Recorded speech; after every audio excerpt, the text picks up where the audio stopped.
Heyo, this is GXVL, also known as Garcia XV Legend. Yes, I know, it's been a long time since I did any new videos, especially in any form of discussions, alright?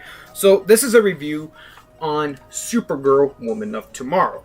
Now, I want to give my verdict already that it's a 5 Dragon Balls out of 7 Dragon Balls. On how I rate stuff compared to others, one star Dragon Ball means it's completely awful, alright? 2-star Dragon Ball means it's simply bad, alright? Meaning, like, I'm not gonna exaggerate any more further than that. 3-star Dragon Ball would be simply like, just okay. You know, yeah, it's just okay. And then a 4-star Dragon Ball would be at least like maybe decent, average. At least right there, right? And then 5-star Dragon Ball, meaning like that it's good, alright? And then, of course, the obvious, 6 and 7, great masterpiece, alright? So what I think of this is that I think it's good. So yeah, 5 Dragon Balls, alright? Meaning that, like, I do have personal gripes with said comic book. But let's get the good out of the way, but also I'm gonna mention a bit of the bad in between here and there. So I do think, like, the art and the face expressions, it looks beautiful, phenomenal. Like, I cannot deny that. The action, the atmosphere is very cosmic, very colorful. So, like, if you're going to be hearing that most of the praise is how the comic book looks like, especially being in a collection set like this, I would definitely agree that, like, yes, it's a very beautiful looking cosmic adventure when it comes to especially the likes of Supergirl. Now, what I do want to mention that I do think is kind of a downside for me is that, like, I want to make this distinction very loud and clear. The story writing and seeing how the dialogue is not, I repeat, not fundamentally bad. What I do think that what takes me out of it is that there's too much narration, especially when this very character is not even present. And I am referring to Ruth, or Ruthie, however you pronounce her name, herself, that, like, she narrates way too much.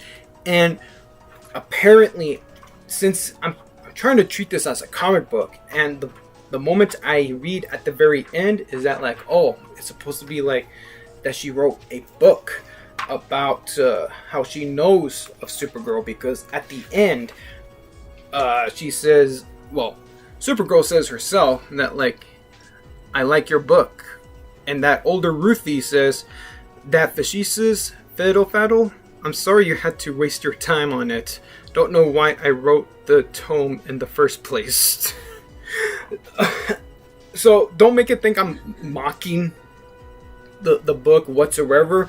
It makes me feel amused, but also, again, just kind of jarring in a way, only because, like, when it comes to Ruth's very own narration, is that, like, she is narrating the very flashbacks where Ruth is not even present at all whatsoever. If you're thinking, like, that's narration from Supergirl, if anyone tells you that, they're a complete liar, right? No, like, these speech bubbles that are yellow, they're not Kara's narration, no.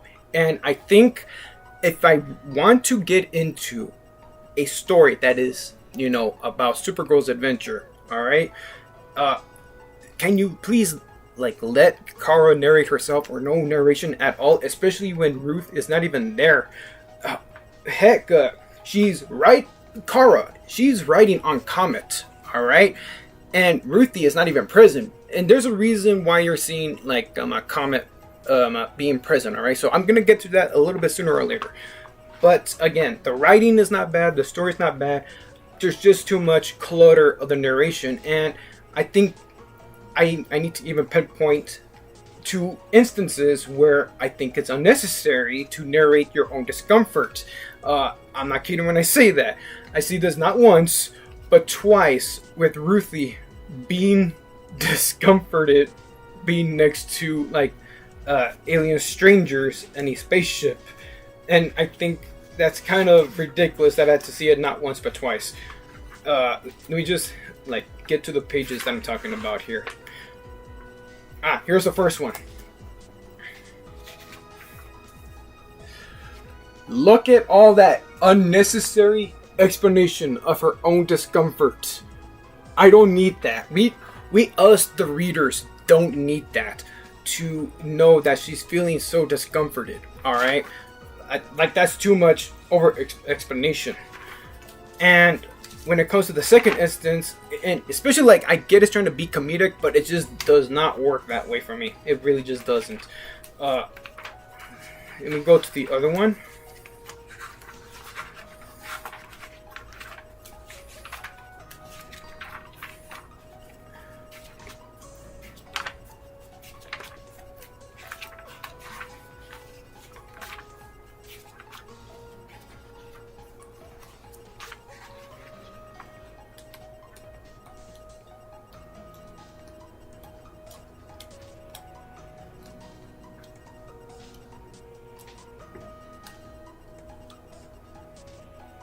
Here it is. Here's the other one. Right there. Again, seeing a whole of her other narrations when it comes to like those yellow bubbles. When it comes to the text, her own narration. Like, again, unnecessary. Like, it doesn't need to do that at all whatsoever, alright?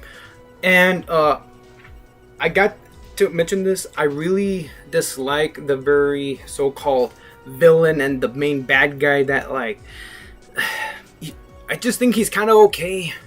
Like, in hindsight for me, that when it comes to Krim himself, it's just that like he doesn't feel like a villain. He just feels like an asshole. Like he just looks like personally to me an Irish Kano, if that makes any sense.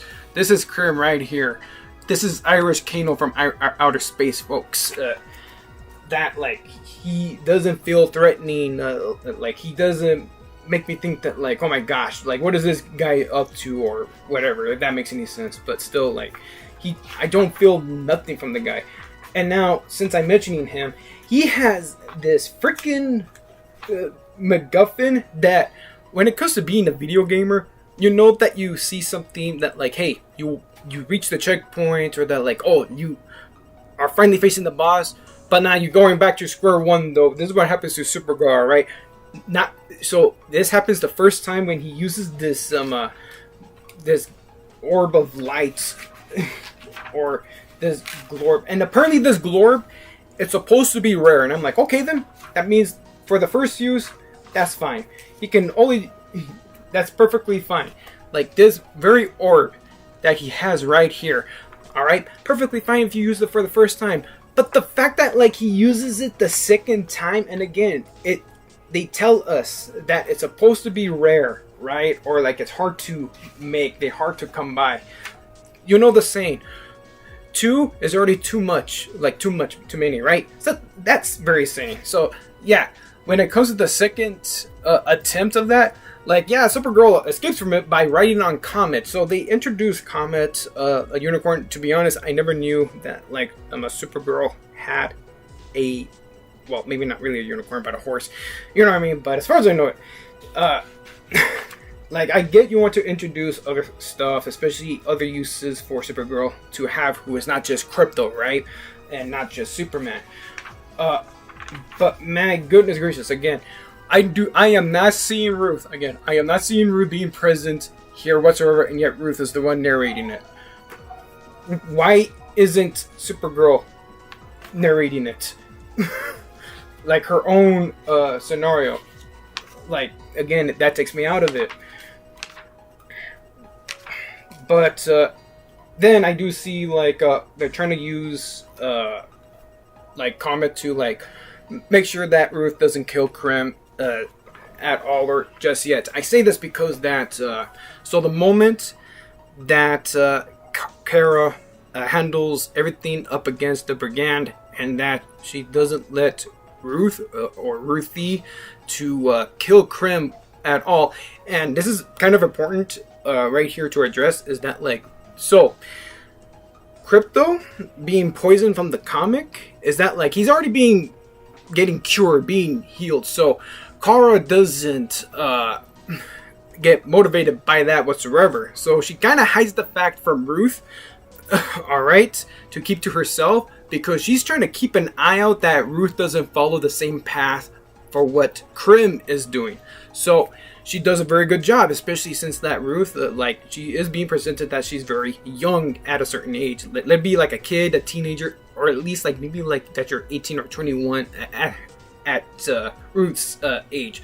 All right, so for Kara to see a young girl to to avenge her own dad's death, and it's just only her dad's death, right?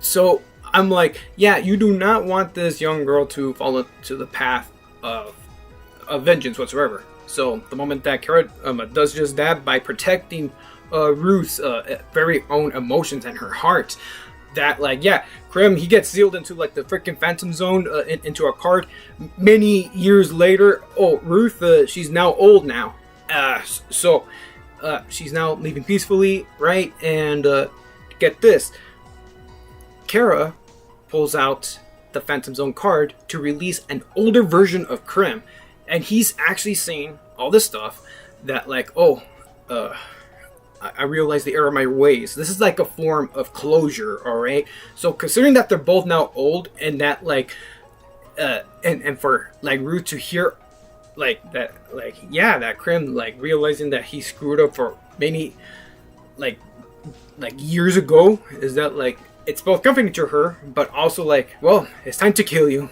At least I can die happy now, is what Ruth is probably thinking, or is thinking. I mean, like, it's actually set in stone right there, like, for Pete's sake.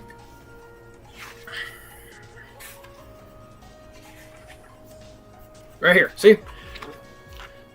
So what? So the one on the ground right there, that's Krim being knocked out by an old Ruthie. Old Ruthie just simply walks away, and then Kara and Crypto, they just simply walk away as if nothing happened.